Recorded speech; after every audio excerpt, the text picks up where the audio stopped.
36 ಹಾಗೂ 37ನೆಯ ಕವನ. ಆಗ ತರುಣಿ ಪಾಂಡುವಿನಾಜ್ಞೆಯನ್ನು ನಿಜ ಶಿರದೊಳಾಂತು ಸಮಸ್ತ ಮುನಿ ಮುಖ್ಯರಿಗೆ ವಂದಿಸಿ ಹರಿಬ್ರಹ್ಮಾದಿಗಳಿಗೆ ಎರಗಿ ಸರಸಿಯಲ್ಲಿ ಮಿಂದಳು. ಮುನೀಂದ್ರನ ಪರಮ ಮಂತ್ರಾಕ್ಷರವ ತಾನು ಉಚ್ಚರಿಸಿ ನೆನೆದಳು. ಯಮನಾಕ್ಷಣವ ಆವತ ನೈತೆಂದ. ಅಂದರೆ ಕುಂತಿಯು ಪಾಂಡುವಿನ ಆಜ್ಞೆಯನ್ನು ತನ್ನ ತಲೆಯ ಮೇಲೆ ಧರಿಸಿ ಆಶ್ರಮದ ಮುನಿ ಶ್ರೇಷ್ಠರಿಗೆ ಹರಿಬ್ರಹ್ಮಾದಿಗಳಿಗೆ ನಮಸ್ಕರಿಸಿ ಸರೋವರದಲ್ಲಿ ಸ್ನಾನ ಮಾಡಿದಳು. ದೂರ್ವಾಸರು ಕೊಟ್ಟ ಉತ್ತಮ ಮಂತ್ರವನ್ನು ಉಚ್ಚರಿಸಿ ಯಮನನ್ನು ನೆನೆದಳು. ತಕ್ಷಣವೇ ಯಮನು ಬಂದನು.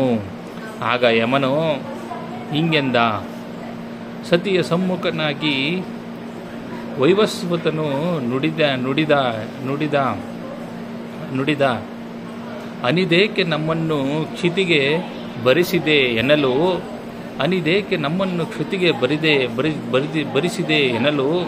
ಲಜ್ಜಾವತ ಮುಖಿಯಾಗಿ, ಲಜ್ಜೆಯಿಂದ ತಲೆಯನ್ನು ತಗ್ಗಿಸಿ, ಅಂದರೆ ಲಜ್ಜಾವತ ಮುಖಿಯಾಗಿ ಸುತನನ್ನು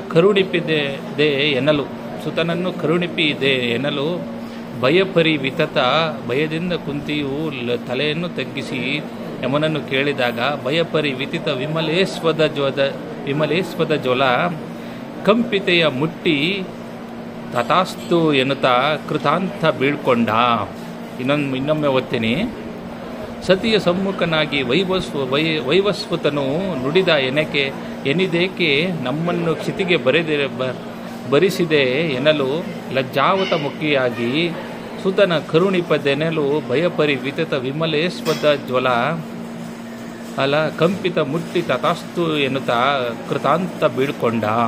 ಅಂದರೆ ಯಮನು ಕುಂತಿ ಎದುರಿಗೆ ನಿಂತು ನಮ್ಮನ್ನು ಭೂಮಿಗೆ ಬರುವಂತೆ ಮಾಡಿದ್ದೇಕೆ ಎಂದು ಕೇಳಿದನು.